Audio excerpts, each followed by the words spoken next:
Durmuş yıkıdı, İslam'ı salmadı. Seret menem unuttum, vakti hem sağladı. Süyü hem özünü, pul bile çalıştı. Menem ulen baklı deyip öz-özünü aladı.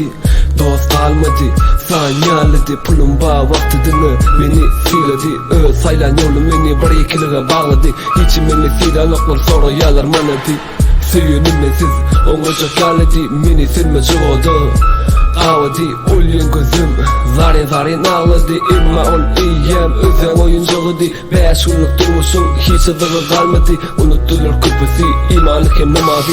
Eden arzularım Rırda dağıdı. Solunluk gelir mi kaşa ökücüğüne manası.